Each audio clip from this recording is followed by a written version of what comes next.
Olá, queridos alunos, estamos de volta aqui então com a segunda aula do nosso curso de Inteligência Artificial. Novamente aqui, professora Luciana Sanguiné. Vamos passar ao próximo slide para dar continuidade no nosso conteúdo. Então, nessa aula de agora, o que a gente vai verificar são os múltiplos usos da inteligência artificial. Eu achei interessante colocar esse assunto, né, dentro do nosso curso, tanto na nossa apostila quanto nas nossas aulas gravadas, porque eu vejo que tem muitos estudantes, até mesmo colegas, né, de nível de graduação, de pós-graduação, que eles ainda têm uma certa dificuldade de entender o que seria a inteligência artificial dentro da nossa vida, né?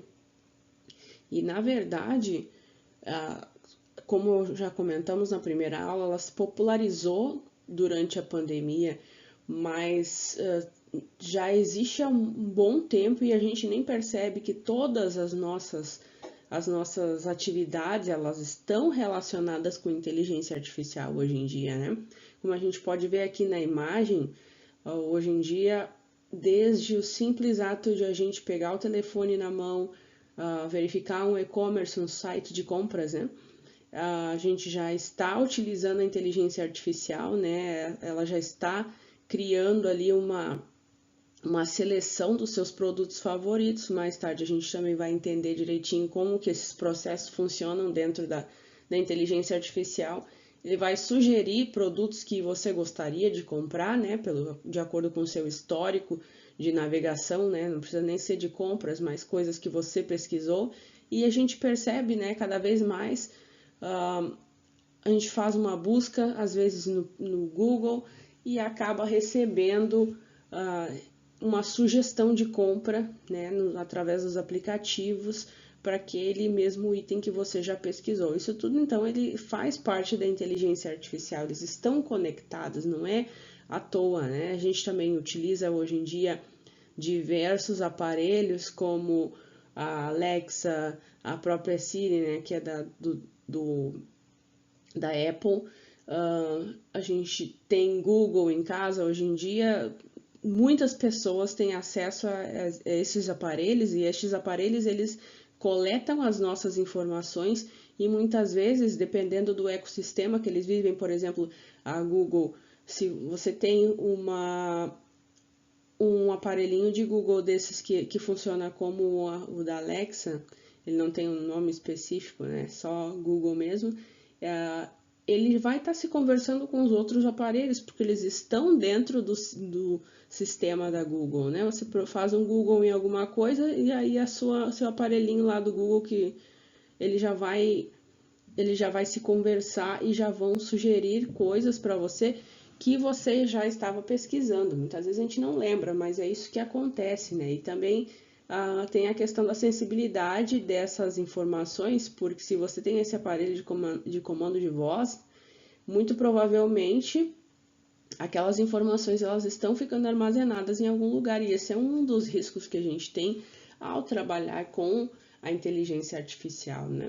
Na nossa casa, digamos que não vão haver grandes motivos para alguém querer os nossos dados, a não ser de comercialização mesmo, para mandar aqueles spams que vão bombardear nossa caixa de e-mails com ofertas disso, ofertas daquilo, que muitas vezes não foram solicitadas, né? Dizem que a data é os dados, né, são o novo petróleo, exatamente por isso, porque através dos nossos dados as empresas elas mandam, de acordo com os nossos interesses, ofertas de produtos que a gente já está de olho. Então existe uma possibilidade muito maior de se efetivar a compra do que mandar um e-mail de olhos fechados sem saber quem é o destinatário.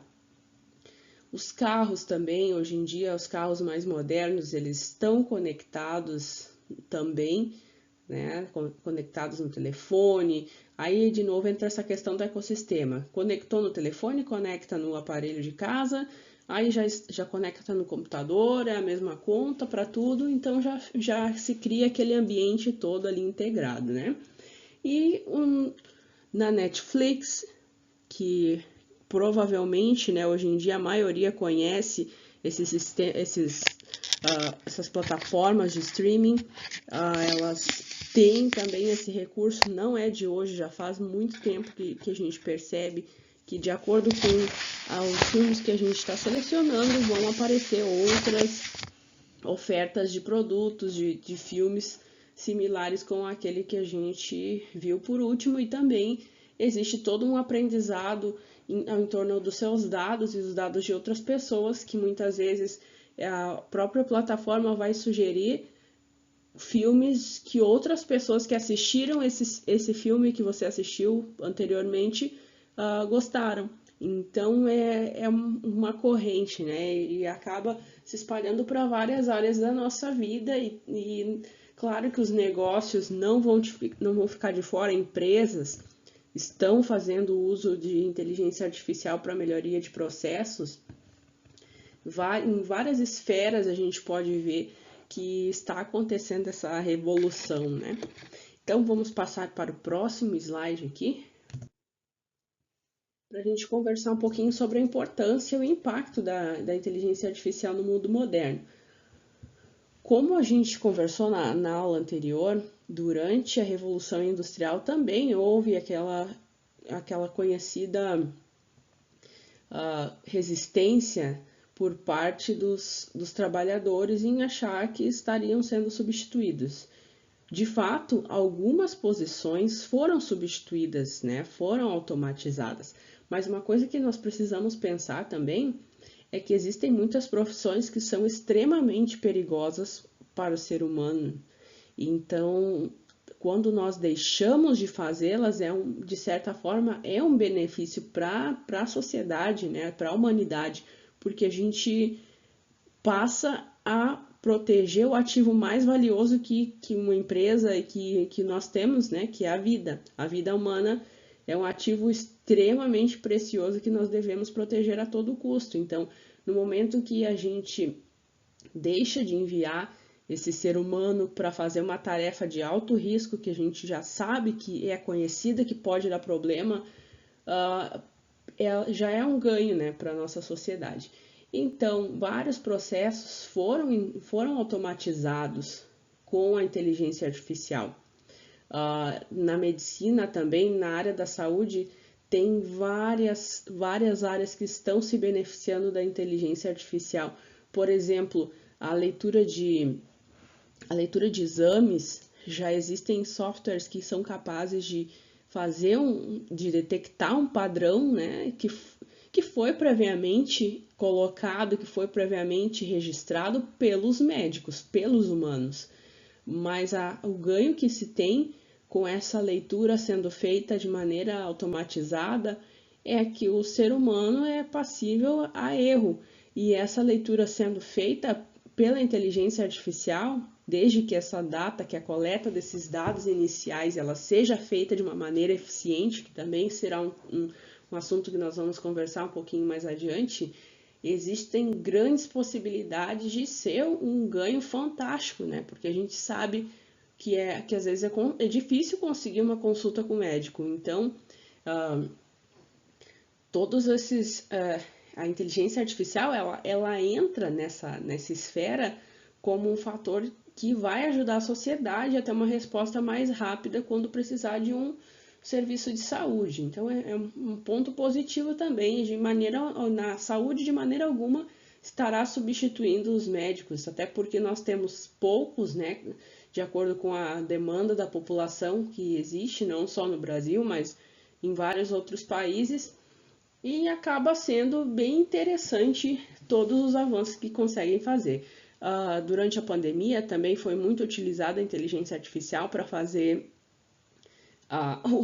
o mapeamento dos leitos. Como haviam poucos leitos nos hospitais, foi muito utilizado da tecnologia para fazer esse levantamento e para manter essa informação atualizada e disponível de uma maneira fácil, porque realmente a situação toda foi muito complicada e exigia uma resposta muito dinâmica. Então, houveram vários grupos de pesquisa que trabalharam fortemente essa questão da inteligência artificial para conseguir respostas e ajuda para uma melhor gestão dessa situação. Na educação, existem várias prefeituras, né? Eu vi que eu acho que foi o governo de São Paulo que anunciou recentemente que os professores do estado de São Paulo foram treinados, foram capacitados para usar a inteligência artificial para ajudar na preparação das aulas, o que não substitui de maneira alguma o professor. O professor conteudista continua lá, continua ensinando a máquina. É isso que a gente precisa ter esse entendimento, que não é só jogar os dados na inteligência artificial, seja qual a ferramenta que for, e esperar uma resposta. Nós precisamos ensinar essa máquina para que essa máquina consiga nos dar o retorno esperado, né? Ela sozinha não vai conseguir pensar. Nós temos que ensiná-la, mas no momento que nós estivermos dispostos e treinados, capacitados para fazer esse treinamento da máquina, é muito beneficial, né? Principalmente em atividades que precisam ser tão repetitivas, né? Criar aula às vezes acaba se tornando repetitivo porque muitos conteúdos acabam por se repetir, né? Um professor vai dar a mesma aula para turmas de anos diferentes, dependendo do conteúdo, vai acabar que não vai mudar tanto assim, né? Não existe muita novidade em alguns assuntos que a gente deve aprender, principalmente na base curricular, ali os assuntos que caem no Enem, a não ser os assuntos, as temáticas da redação, o conteúdo em si vai variar muito pouco. Então, essas coisas todas que têm uma repetição, elas são excelentes para serem usadas na inteligência artificial. E por aí a gente já consegue entender um pouquinho mais, né, de como essas atividades repetidas, elas são as número 1 para a gente estar delegando para a inteligência artificial. Certo, pessoal? Então a gente vai acabar por aqui. Tem mais informação na apostila, mas eu espero que vocês tenham entendido, que estejam gostando do conteúdo. É somente uma introdução antes de nós entrarmos um pouquinho mais na questão das plataformas e de como nós podemos utilizá-las para benefício dos nossos estudos, certo, pessoal? Então, agradeço a atenção e nos vemos na próxima aula.